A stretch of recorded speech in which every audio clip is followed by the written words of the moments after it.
Hello everyone, সবাইকে welcome করছি আমার নতুন আরো একটি ব্লগ ভিডিও দেখার জন্য। অনেকদিন পর আজকে একটা ব্লগ নিয়ে আসলাম। তো আশা করছি আপনারা সবাই অনেক ভালো আছেন। আর হ্যাঁ, সাউথ কোরিয়ার অনেক সুন্দর সুন্দর জায়গা দেখতে হলে অবশ্যই আমার চ্যানেলটি সাবস্ক্রাইব করবেন কষ্ট করে। তো এটা ছিল ভিভালডি পার্ক অ্যান্ড স্কেটিং এরিয়া, মানে স্কেটিং ওয়ার্ল্ড। তো এখানে সবাই স্কেটিং করার জন্য আসে। যদিও আমরা স্কেটিং করার জন্য আসছিলাম, আসার পর এখানে এত বেশি শীত ছিল আর স্কেটিংয়ে অতটা ভালো না, যার কারণে আর লাস্টে আমরা স্কেটিং করি না। শুধু চারপাশটা মানে সুন্দরভাবে দেখে আমরা চলে যাই এখান থেকে।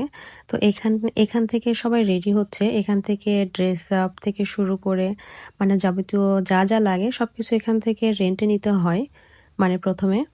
তো সবাই এখান থেকে এগুলো রেন্টে নেয়, নেওয়ার পর এখানে সব রেডি হয়ে তারপর স্কেটিংয়ে যায়। আর এখানে পার পারসন মেবি 60,000 থেকে 70,000 ওন, মানে স্কেটিং করার যে রেন্টটা সেটা 3 ঘন্টার জন্য তারা দেয়। 3 ঘন্টা আপনারা ওখানে স্কেটিং করতে পারবেন। তো চলেন আমরা বাইরের এরিয়াটা দেখে আসি কত সুন্দর। আর হ্যাঁ, এটা কিন্তু পুরোটাই কৃত্রিম, এরা মানে এটা সুন্দরভাবে তৈরি করেছে। আর এই পুরো এরিয়াটা কিন্তু একটা লিমিটেড সময়ের জন্য এরকম সুন্দর থাকে, 4 থেকে 4.5 মাসের মতো থাকে মেবি। তারপর আবার এটা হচ্ছে এরকম থাকে না এই জায়গাটা।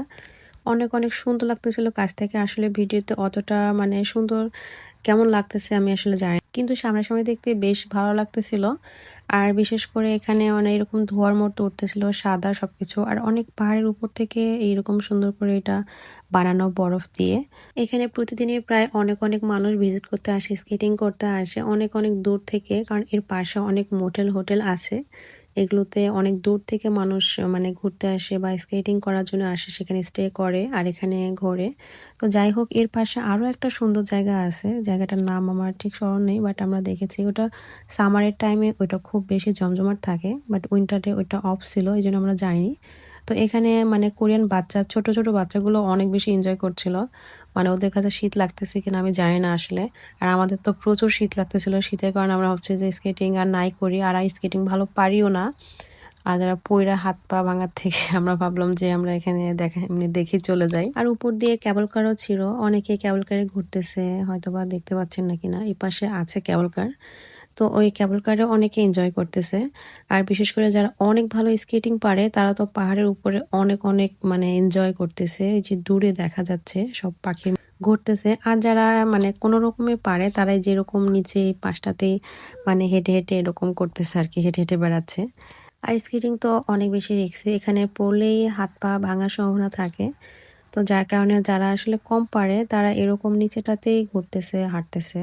আর যারা অনেক ভালো পারে তারা পাহাড়ের উপরে মানে অনেক বেশি খুব এনজয় করতেছে আর কি। তো যাই হোক, তো আমরা এখান থেকে দেখে শুনে, যদিও আমরা অনেক দূর এটা জার্নি করে এসেছি এখানে শুধু দেখার জন্যে আর স্কেটিং করার জন্যে। তো ভাবতেছিলাম যে স্কেটিং করব কিনা, কিন্তু অনেক শীত আসলে, আর আমি পারি না, মনে হচ্ছিল এই যে ড্রেস আপ পরলেই আমি পরে যাব। স্কেটিং এর যে জুতা, ড্রেস আপ, এইগুলো পরে যদি আমি ওই বরফের উপর যাই মনে হচ্ছে যে আমি তখনই পরে যাব। স্কেটিং করা তো দূরের কথা। তো যাই হোক, আমরা দেখাশোনা করে এখান থেকে মানে ব্যাক করি। আর আপনাদের কাছে এই জায়গাটা কেমন লেগেছে অবশ্যই জানাবেন। আমার কাছে তো বেশ ভালো লেগেছে, স্কেটিং না করি, বাট জায়গাটা অনেক সুন্দর ছিল, কারণ এই বরফের উপর পাহাড়ের উপরে অনেক মানে ধোঁয়ার মতো উঠতেছিল, আর এই সাদা এরকমটা মানে খুবই সুন্দর লাগতেছিল। তো যাই হোক, আজকের ব্লগটা এখানেই শেষ করব। দেখা হবে আবার নতুন কোনো ব্লগ নিয়ে। টিল দেন আপনারা সবাই ভালো থাকবেন। আল্লাহ হাফিজ।